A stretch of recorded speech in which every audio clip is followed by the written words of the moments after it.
Hello everyone. I'm so glad you have joined me today. I love sharing my ideas with you, and I hope I inspire you with today's creation. And there it is. Isn't it cute? And we're going to do the inside in the envelope. Quick and easy, clean and simple. Join me in the craft room, and I'll show you how. For my 10-minute creation today, I'm going to be using Daisy Lane, specifically that image.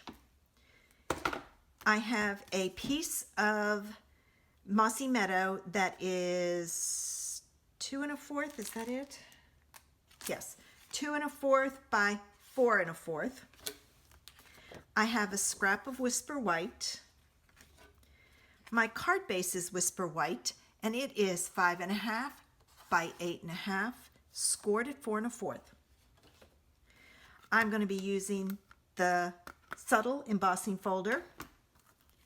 I'm going to use some brightly gleaming DSP. It's this piece here, and this is actually 2 by 4 1/4. My inks are Daffodil Delight and Melon Mambo. I have my Daisy punch. This is a retired punch. It's about 3/8 of an inch. I'm going to use it to punch the center of my flower to make it yellow. There's my paper, I can get rid of that. And I have my envelope. All right, first thing I need to do is I'm going to stamp just the center. Oops, let me pull in a piece of paper here. I'm just grabbing something I have. And I just need the center, so I don't need a whole lot on it. All right. And I'm just going to clean this real quick, and I'm going to stamp my daisy,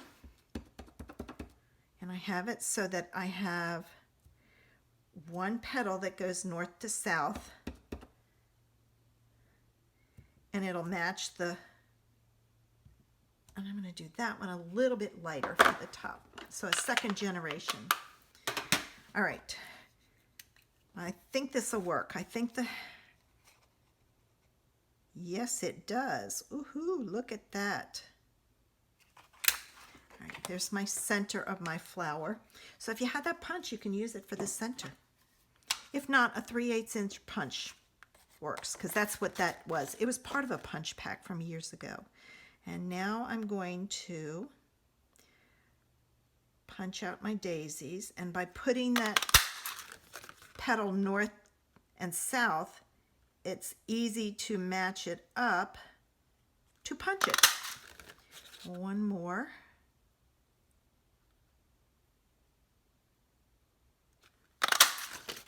All right, now we're finished punching. I'm going to take my bone folder. This is my top one. I'm going to curl it up. And just gently curl your petals up, and the bottom ones I'm going to curl down. It just gives it a little interest, but you don't want to pull hard because you'll pull them off your center, and then you have to stamp and punch another one. So just a gentle curl. And now we need glue dots. All right, I'm going to take this one. I'm going to make that one the bottom one because it won't be as visible and it's pretty dark. All right, I put a glue dot on the back, and then I'm going to put this slightly, there we go, slightly off, and then this one will fill in those spaces.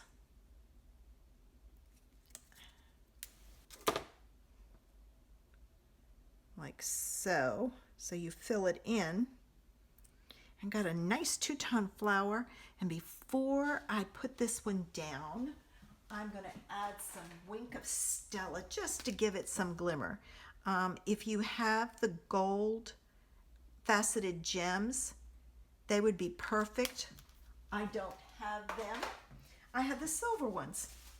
Can you believe I don't have the gold? I must have used them all up. And I'm just going to wipe my wink of Stella off. Blow on it just a little. Oh, I think it's pretty well dry. And then I'm going to use my pokey tool. Oh, well, it's got to be stuck down. There we go. Oh, you know what? I wonder if it's not dry.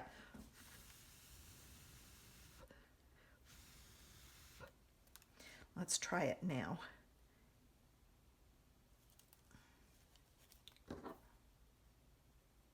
There we go. Wasn't quite dry, so make sure that's dry. You might want to do the rest of your card and then do that one.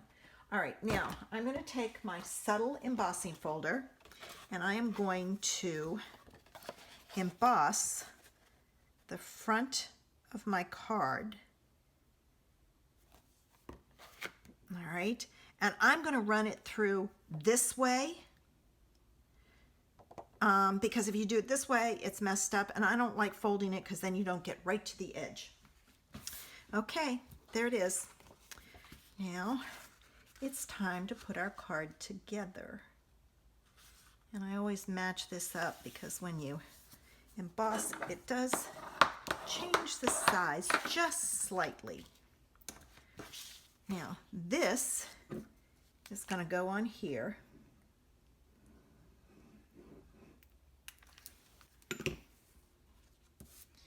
And it's the same width, might be a little longer. Length, I should say. It's the same length, but just a little bit longer, only because I'm going to cut that off. And now this is embossed, so I'm going to use my tear and tape on the back to hold it down. I find if your card is embossed, if you add tear and tape to it, it sticks better. When you emboss something, it raises it, so there's less surface area for the glue or snail to grab a hold of. So I use the tear and tape because it is really strong and it holds up. So, all right, now let me burnish these real good. All right, now I'm going to take my pokey tool and I'm going to go in and just pick it up and remove it.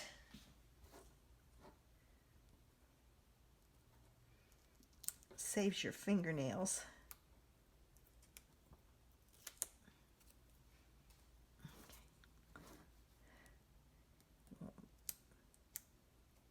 Once you get it started, it's not too bad, but you got to get it started. So I usually try to go in a little ways from the beginning and stick it under there and then kind of pull up and the edge will come up. All right, now this is going to go on my card base like this. I'm making sure it's even. All right, now I have just a little bit of the paper hanging off that I'm going to trim off.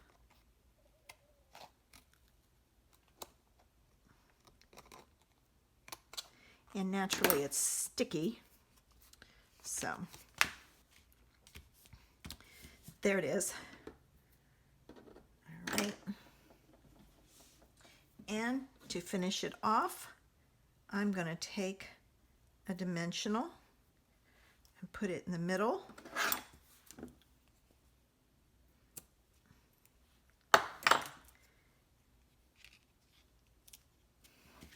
Clean and simple, quick and easy.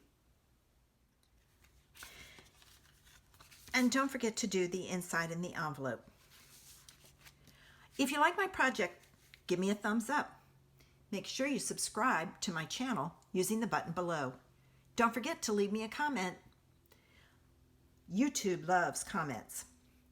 I also have a Facebook group where I do Facebook Live on Thursday evenings.